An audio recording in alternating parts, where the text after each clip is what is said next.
Bonjour à tous et bienvenue sur MX2K. On est au siège Yamaha Europe à Saint-Ouen-l'Aumône pour parler de l'application PowerTuner avec Jean-Claude Mousset.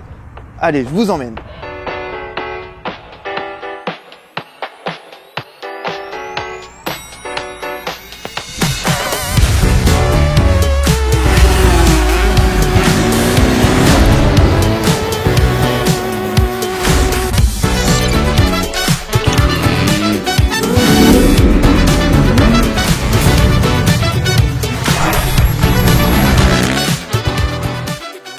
Alors on est ici chez Yam avec Jean-Claude Mousset pour nous parler de cette application, comment on peut utiliser cette application justement pour pouvoir profiter au mieux de sa nouvelle Yam. C'est un produit qui est sur la moto, donc on a juste à télécharger l'application, à mettre en place cette application une fois, et dès qu'elle est téléchargée, on peut l'utiliser à souhait. D'accord, donc c'est valable pour les 2022, est-ce que c'est aussi valable sur les années antérieures? Oui, bien sûr, depuis les modèles 2018 pour les 450 et 2019 pour la 250. Allez, c'est parti, on va démonter ça. Donc le boîtier de connexion se situe sur la plaque latérale gauche. Donc on enlève forcément la plaque pour y accéder. Et ça, c'est une chose que l'on fait une seule fois pour paramétrer l'application avec le boîtier. Donc on a notre petit boîtier qui se situe ici. Ce sont ces numéros-là qu'il va falloir paramétrer dans l'application pour connecter notre boîtier. Là, on vient de faire la partie technique, on aborde la partie digitale. Comment ça se passe? Donc une fois que notre boîtier est en place, on télécharge l'application sur Android ou sur iOS, donc l'application PowerTuner Yamaha, et ensuite on va installer ça. Alors, je t'en prie, c'est parti. Alors une fois que le boîtier est branché, comment ça se passe au niveau de l'application? Alors comme on a dit tout à l'heure, l'application est téléchargée sur votre téléphone. On va dans le Wi-Fi de son téléphone, on met un petit coup de démarreur pour que la moto lance un peu d'énergie, et ça arrive sur votre Wi-Fi. Et une fois que c'est sur votre Wi-Fi, on a le petit logo GYTR PowerTuner qui s'inscrit, et là on le sélectionne. Enfin, il est de toute façon sélectionné automatiquement. Donc une fois que le Wi-Fi est connecté, on va dans son application et on sélectionne sa machine. Donc on a le plus en haut, on sélectionne la cylindrée de sa moto, donc dans notre cas c'est la YZF 250. On la sélectionne, l'année du modèle, enfin l'année, donc on est bien en 2022, et la moto s'affiche sur notre écran. Donc à partir de là, on choisit la moto, et on rentre dans les réglages qu'on souhaite lui mettre. Donc là, une fois qu'on a coupé la moto avec l'application, est-ce qu'il y a des possibilités de voir les données de la moto depuis sa mise en circulation? Alors effectivement, on a toutes les données de la moto, le temps total de cette machine, le nombre d'heures du piston, de la vidange, sa dernière vidange. On peut supprimer lorsqu'on vidange sa moto, la remettre à zéro. Enfin voilà, c'est tout, tout est dans l'application, et d'autres choses qu'on verra après. On a le temps total de notre moto qui, dans notre cas, elle a 5h21. Il faut savoir que le filtre à huile devra être changé au bout de 7h30. Là, il a 5h, donc il est encore dans les temps. La vidange doit être faite. Enfin, ouais, on a vraiment le temps total et le temps d'utilisation. Et lorsqu'on change le piston, par exemple, on peut remettre à zéro notre trip restart. On remet à zéro le piston, et il remettra les heures jusqu'au maximum. Pas de remise à zéro, par contre, pour les heures totales de la moto. Exactement, le temps total ne peut pas se remettre à zéro, bien entendu. C'est aussi un bon argument d'achat ou de vente pour la moto. Ça permet de connaître complètement, exactement l'historique de la moto. Est-ce qu'on peut mettre des notations aussi, par exemple, à tant d'heures on a fait le kitchen, à tant d'heures on a fait les plaquettes, par exemple, pour l'entretien de la moto? Alors oui, tout à fait. On a une maintenance de cette moto avec la date, et prendre des notes. On peut rentrer une date, le 15 janvier, j'ai changé mon kitchen, et on peut rentrer les notes. Donc on peut noter tout ce qu'on a fait. D'accord, alors ça c'était pour la partie entretien. Le principal argument de la partie du PowerTuner, c'est qu'on peut régler soi-même sa moto. On sait que depuis le passage au 4 temps, on fait de moins en moins de réglages moto. Quand on avait encore les moteurs 2 temps, dès qu'on changeait le pot, on réglait la carburation. Maintenant, c'est un fait, en ligue et ailleurs, on met une ligne d'échappement et on croit que l'injection fait le reste. Qu'est-ce que le PowerTuner fait? Est-ce qu'il y a autant de possibilités, comme si on pourrait régler sur un boîtier guide par exemple? Jean-Claude, est-ce que tu peux nous expliquer, d'une, est-ce que c'est possible, et de deux, si oui, comment ça marche? Alors oui, c'est possible. Il faut savoir que sur la moto d'origine, au guidon, vous avez 2 positions. Donc quand la moto est d'origine, ces positions sont à 0. Et sur votre application, vous avez 3 possibilités de données pour avoir une moto un peu plus forte, sur les terrains on va dire un peu sablonneux, une moto mixte sur une piste un peu meuble, un peu parfaite, quoi, et puis également plus linéaire sur un circuit plutôt béton, enfin vraiment terrain dur d'été, terrain du sud éventuellement. Donc ça, ce sont 3 courbes que l'on peut rentrer. Donc on va vous montrer comment rentrer ces courbes. Donc on est dans notre application et là vous avez la liste des courbes qui sont rentrées d'origine, enfin dans l'application. Donc on a une courbe hard. Dans notre cas, on va la rentrer pour la tester. Il suffit juste de sélectionner la courbe hard. Et là, on a une petite flèche qui... Voilà. On voit également, lorsqu'on sélectionne la courbe, ce qui est modifié par rapport à l'origine. Donc, vous avez toutes les données. Donc, il suffit juste de sélectionner la sortie. Voilà, être OK. On sélectionne le OK. Et on a les 2 courbes. 1 ou 2. Donc, dans notre cas, on va rentrer la 1. Ça se connecte. Donc, on attend la connexion. Et voilà, ça s'est connecté avec succès. Donc, on fait OK. Et voilà, donc dans la courbe 1, vous avez la courbe hard. Et on va également modifier la deuxième courbe pour rentrer une linéaire qui va nous permettre d'avoir 2 courbes sur la moto que l'on peut changer à souhait. On n'est pas obligé de s'arrêter pour changer de courbe. On peut vraiment rouler en roulant, changer sa courbe et tester les 2. Moteur tournant en pleine manche sans revenir au point mort. Exactement. On peut très bien prendre un départ avec une courbe hard et puis comme on a 2 courbes dans la moto, pourquoi pas changer dans le premier tour si la piste est un peu séchante ou au bout de 10 minutes. Enfin, c'est vraiment selon le ressenti. Et je vous invite à vraiment tester pour ressentir un peu le changement. Il ne faut pas hésiter à essayer de jouer avec ces courbes. Parce que c'est simple à intégrer, mais c'est également simple si on a un doute à revenir sur les courbes d'origine. On voyait que le curseur, ça allait de -7 à +7, que ce soit sur l'injection ou sur l'allumage. Qu'est-ce que tu recommandes et qu'est-ce que ça représente justement une unité de -7 à +7 ? Une unité représente environ 2%. Donc c'est vrai qu'on peut jouer sur 2-3 unités pour bien ressentir les choses. Au niveau de la compétition, au niveau français, ce système est utilisé ou alors ils utilisent un système adaptable ? Oui, bien sûr. Chez Maxime Després, qui est notre dernier champion de France élite, utilise les boîtiers d'origine avec ce système. Est-ce qu'en tant que ligard, voilà, on sait que la YAM elle a beaucoup de force en bas, est-ce qu'on peut allonger un peu le caractère moteur ou pas par rapport justement à ces différents points de -7 à +7 ? Est-ce qu'il y aura assez justement pour allonger le moteur ? Alors, bien entendu, c'est le but de ces applications, modifier un peu le comportement moteur. Donc je pense que sur la piste, vous allez pouvoir ressentir ça. Et oui, je vous confirme qu'en tant que ligard, vous allez pouvoir le ressentir. Ok, et sinon pour la partie, on peut encore la jouer à l'ancienne. Est-ce que il n'y aura pas plus vite fait de changer des dents à la couronne et au pignon pour modifier le caractère moteur plutôt que d'utiliser cette application ? Qu'est-ce que tu en penses par rapport à ça ? C'est complémentaire. L'un comme l'autre sont complémentaires selon la piste, selon le circuit. Comme vous dites, si à l'ancienne, on modifiait la carburation, mais on modifiait également les transmissions. Donc c'est vrai qu'une ligne d'échappement vient apporter des choses, et la transmission également. Donc c'est vraiment c'est un ensemble de choses selon le circuit. Donc c'est aussi via vos concessionnaires, lorsque vous changez la ligne d'échappement, notamment si vous montez une ligne à Krapovic, on peut apporter les réglages de courbes spécifiques à cette ligne. Donc on voit qu'on a 2 indicateurs, donc l'allumage et l'injection. Si on met l'injection à fond, qu'est-ce que ça donne ? Et inversement, et pareil pour l'allumage. Qu'est-ce qui va influer si par exemple on met la moto à +7 à l'allumage ? On va avoir une moto qui va réagir un petit peu plus creuse. C'est un peu comme si on mettait un gicleur de ralenti très bas. Enfin, c'est vraiment, on a une moto qui va être un peu différente. Ce sont des motos qui gomment un peu les problèmes d'injection, de carburation qu'on peut ressentir. Donc c'est l'avantage de ces motos. C'est qu'on va pas perdre une course parce qu'on a tout mis en +7 ou -7. Quoi. Ça reste, c'est pas flagrant non plus. Et bien, merci pour cette partie théorique. On va mettre en application ça tout de suite. Chose promis, chose due. On est passé des ateliers de Saint-Ouen-le-Mont Yamaha en direct ici à Campagne-les-Dins pour la partie pratique.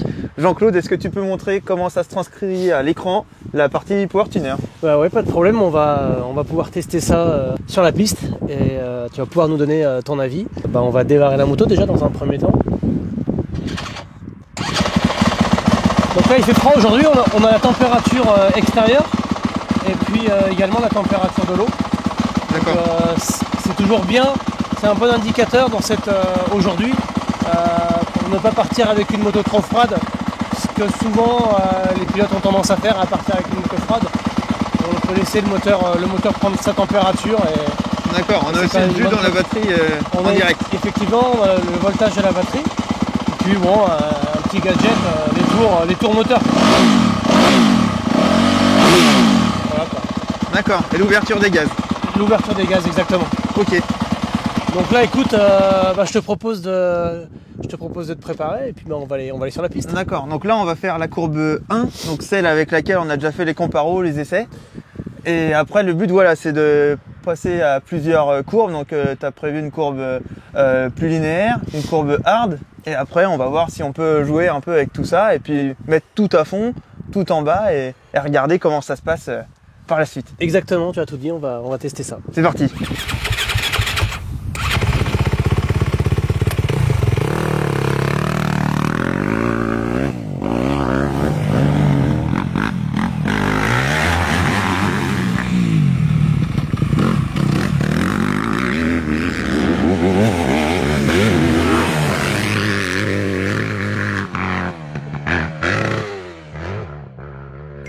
Donc là c'était la courbe normale, la standard. Là c'était la normale, ouais. Donc là je vais te rentrer, tu vas pouvoir tester la linéaire. Donc la plus, on va dire sur un circuit glissant comme aujourd'hui, c'est pas mal. Donc courbe, moins de puissance forte en fait, tu vois. Donc normalement c'est une puissance efficace. D'accord, bon bah c'est parti. Donc il suffit tu as d'allumer. juste là quand ton voyant, donc tu as ta map d'origine et à partir du moment où tu appuies sur ton voyant, et tu vois le voyant bleu c'est ta deuxième map qui est rentrée. Ok. Voilà. Et donc ouais, on peut faire moteur éteint, moteur tu allumé. Tu peux le faire et... exactement en roulant à n'importe quel moment. Tu peux la mettre, l'enlever sans problème. Bon bah c'est parti, là on voyait que ça glissait un peu entre les deux sauts, on va voir la différence de ce que ça donne. Si c'est différent.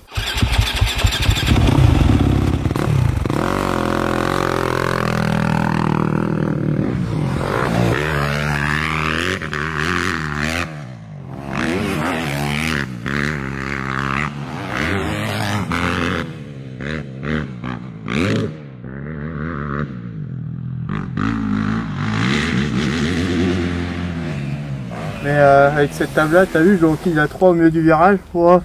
Et t'as pas peur qu'elle soit vive et qu'elle... Ça glisse moins, ouais. Ouais. À l'accélération là-bas aussi, on dirait que ça part moins. Ouais. Bah en fait, il y a un coup j'ai voulu forcer, je crois que ça s'est vu que ça... Ouais. Ouais. Mais du coup, quand on se met bien comme il faut, ouais. Bon, après c'est voilà pour les autres courbes aussi, mais tu sens que ça aide quand même pas mal. Je te ferais bien passer direct à la hard. Bah ouais. Tu vois, pour voir un peu ce que ça donne. Donc on va changer la courbe hard. Donc je sélectionne la courbe et je l'envoie. C'est ok, et j'ai mes courbes 1 et 2. Donc là on est sur la courbe 2. Donc ça se connecte. On attend. Voilà, succès, donc c'est ok. Donc là maintenant tu as dans la moto la courbe en courbe 2. La courbe la plus hard, donc c'est censé rouler sur un circuit un peu plus meuble, tu vois, quand tu as besoin de traction, la boue ou aux pistes sablonneuses. Bon, bah c'est parti, on va essayer ça. Là c'est la courbe hard, faut plus déconner les gars.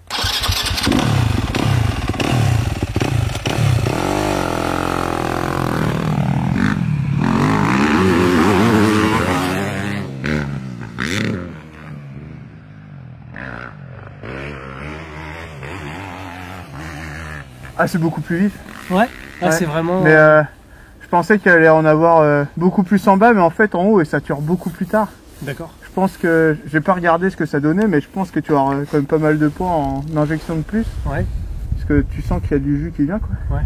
C'est pas le jour et la nuit, mais tu sens bien tu sens les différences quoi. Mais de toute façon oui, c'est pas, tu peux pas partir dans une extrême quoi. C'est, tu vois, quand tu changes une carburation sur une moto c'est pareil quoi. Mais c'est vraiment aussi, il faut l'adapter à la texture. Tu vois. Bah ouais. Je pense que là pour aujourd'hui, à mon avis, c'est pas la bonne. Ouais, c'était la deuxième qui était optimum. Ouais. Mais tu sens que la 3 quand c'est sec comme par là-bas dans le dévers en descente, ça accroche et puis tu peux y aller quoi. Ouais, tout à fait. Quand tu as besoin de charge, quand tu as besoin de force, ben c'est vraiment cette courbe qu'il faut mettre. Ouais. Donc c'est la hard. Donc tu as essayé la courbe linéaire, tu as essayé la hard, ce qu'on appelle la hard. Je vais te faire essayer la courbe intermédiaire. Comme ça c'est un peu un mix des deux. Tu vas me dire, tu vas tester et puis tu vas nous dire ce que ça donne. Donc c'est le même principe. Donc, on sélectionne la courbe et on l'envoie. Voilà. Voilà, c'est fait. Tu vois, c'est vraiment très... C'est rapide. Très rapide.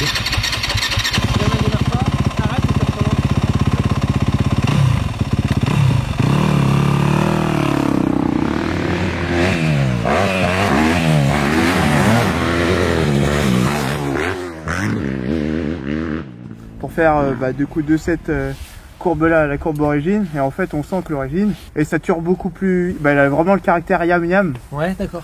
Okay. Et que celle-ci du coup elle allonge plus. Mais c'est vraiment en changeant, en roulant qu'on s'en rend compte. Ouais. La courbe origine elle sature plus vite. Alors par contre t'as le bloc tu sens la puissance du bloc direct quand c'est bien meuble et que mais ça, voilà, c'est ce qui est important en fait, c'est vraiment l'utilité de cette application et de l'avantage de pouvoir changer les courbes, c'est selon le circuit, selon la traction, on peut même partir par exemple pour le départ avec une courbe hard si le départ a été remué, tu vois, et que la piste après est béton, on peut changer sa courbe en roulant. Donc c'est vraiment des points positifs qu'il ne faut pas hésiter à utiliser et à s'intéresser à l'application pour bien la maîtriser. Et je pense que c'est vraiment un point positif sur cette moto. Ouais, carrément. Puis même, après, je pense à un moment donné, le capital énergie, il en prend un coup. Si on met un truc un peu plus soft, c'est ça. Ça y va. Exactement. Alors Antoine, quel est le verdict de cet essai, de l'essai du Power Tuner? Agréablement surpris, parce que moi je pensais au départ que c'était un argument commercial. Et en fait, on voit qu'on peut jauger de moins 15 à plus 15% du caractère initial. Et je m'attendais pas à ce qu'on sente autant la différence. On s'en aperçoit vraiment quand on roule et qu'on change de map. Oui. Ouais, même visuellement à le voir, tu vois, c'est la première fois que je faisais un essai approfondi de cette application et un test. Et visuellement, on te voyait rouler et on voyait un peu la traction différente, les sorties de courbe et tout. C'est vraiment... je suis vraiment satisfait qu'on ait pu faire ça ensemble. Aujourd'hui, c'était vraiment un essai propre à ce qu'on peut retrouver nous en tant que pilote loisir. Donc là, vous avez vu, il faisait 2 degrés, vous avez pu le voir d'ailleurs sur l'application. Il faisait 2 degrés à l'extérieur, un terrain comme on peut le retrouver avec des trous, des sauts assez sympas et puis des virages relevés. Vraiment, on a pu jauger. Aujourd'hui, c'était un peu humide. Donc vraiment, la courbe smooth, linéaire, c'était les meilleures qui s'offraient à nous aujourd'hui. Et par contre, quand on voit, on avait fait une courbe dans l'extrême et la courbe hard, et on s'aperçoit que ce bloc de 2,5, il peut vraiment bien souffler en fait. Heureusement qu'on l'a pas fait avec le 4,5 parce que j'aurais pu m'envoler. Ouais, c'est vrai qu'on a la même chose sur la 4,5, donc c'est aussi on peut tester les motos de la même façon. En tout cas, oui, les courbes déjà prises de base sur YAM sont moi je trouve bien étalonnées. Après, vous pouvez en avoir, comme on a dit, donc pour un kit GYTR, pour une ligne Accra et peut-être aussi, si vous achetez d'autres lignes dans le commerce, peut-être qu'il y a des recommandations par les constructeurs. Moi, ce que je recommande vraiment de faire, c'est quand on a sa YAM en début de saison, c'est se dire on se bloque un entraînement et puis on se met à jouer sur les courbes. Vous avez pu voir que c'est pas fastidieux du tout. En l'espace de quelques secondes, on peut charger une map. Et puis passer de l'une à l'autre sans problème quoi. Donc j'invite vraiment les gens à utiliser l'application au maximum parce que c'est vraiment là où en fait on peut utiliser tout le potentiel de la moto. Ouais, tout à fait, c'est exactement ça. Il faut pas hésiter à l'utiliser, surtout qu'on peut facilement revenir en arrière et revenir sur sa courbe de base. Donc c'est vraiment quelque chose déjà qui est ludique. On peut parfois si on est dans un entraînement où on n'a pas trop envie de rouler ce jour-là, où on n'a pas trop, et ça peut être la bonne opportunité de travailler sur sa moto et tout ça dans un but, c'est le but de progresser et de progresser sur la moto et en efficacité. Vraiment un grand merci à vous d'avoir fait cet essai. Je pense que c'est quelque chose qui va servir à beaucoup de monde et je le souhaite vraiment. Donc un grand merci. Merci Jean-Claude. J'en profite pour remercier le club de Campagne-les-Hédins pour ce circuit mis à disposition pour l'essai. Ça c'était top aussi. N'hésitez pas à vous abonner à la chaîne. À bientôt.